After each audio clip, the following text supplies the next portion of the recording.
right, so now that you've seen building 1, let's go see building 2.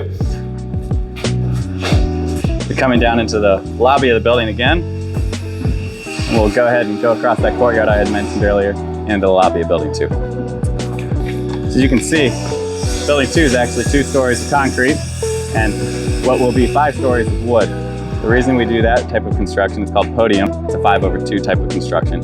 It's a lower cost of construction to build, and between the 2 properties, it brings the overall cost per square foot down and helps increase the return for investors. Very critical in a tertiary market like Salisbury because the returns are still expected to be comparable to other major markets for investors. So we really had to play with how to get this deal to work on the economic side.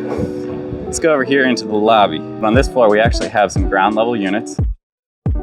These tenants will also have the highest ceiling height.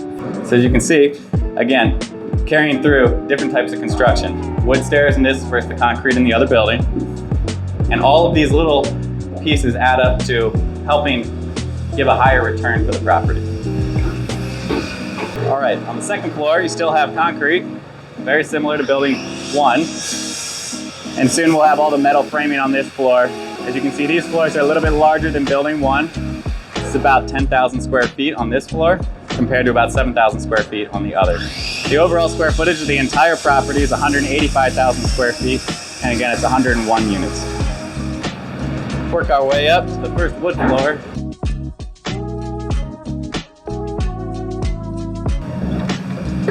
All right, we're here on the 4th floor of building 2. I'm gonna take you back to the lobby where you come off the walking bridge from building 1. So in this section, we'll have, again, more mailboxes for building 2, and this common hallway will allow tenants to go to their apartments here in building 2.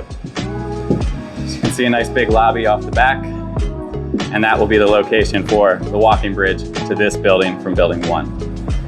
Again, I had mentioned there's a lot of common space in the buildings. This is the 3rd of the common areas.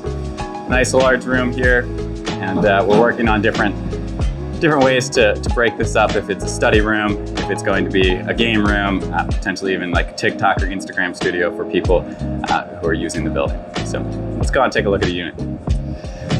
All right, coming back into the hallway on the 4th floor, we lost 1 unit for the common lobby area, but typically we have 6 units per floor on this building. We'll go ahead and show you one of those right now.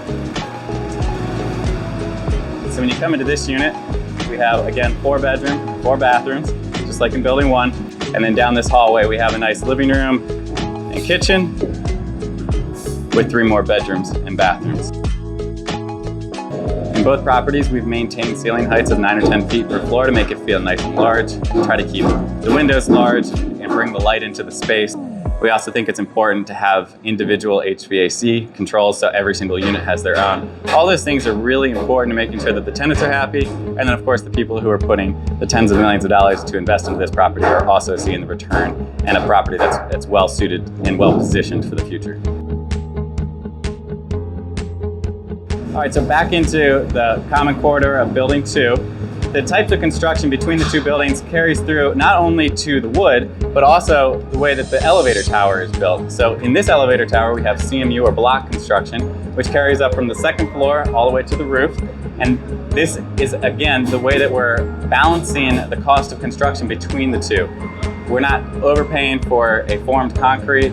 We're basically allowing the investors to recoup the maximum return, but also give a good product to our tenants so that we're not spending money on things that are unnecessary, but we're putting it into the units and putting it into the common areas so that both the tenants and the ownership are happy. And then on this property, up on the roof, we'll have a common rooftop deck for both properties. Again, students can come in between both this building and building 1. They can use the gym, study rooms, the 14th floor views of the downtown area, and of course the rooftop deck here. It's really meant to be kind of a dynamic flow between the properties, and I think that the students are really going to be happy.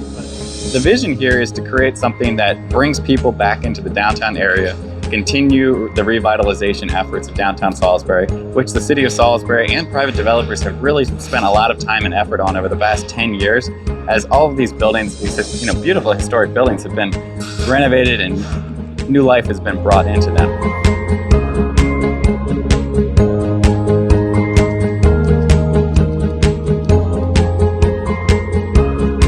right, so we'll finish up here on the second floor. This project's gonna finish out in August of 2023, which is next year. We've got about 10 months of construction left. We're also working on leasing for apartments in 2023. If you go to Salisbury, Warwick, UMES, if you're looking for an apartment, we would love to have you. Welcome you to downtown Salisbury at the Ross.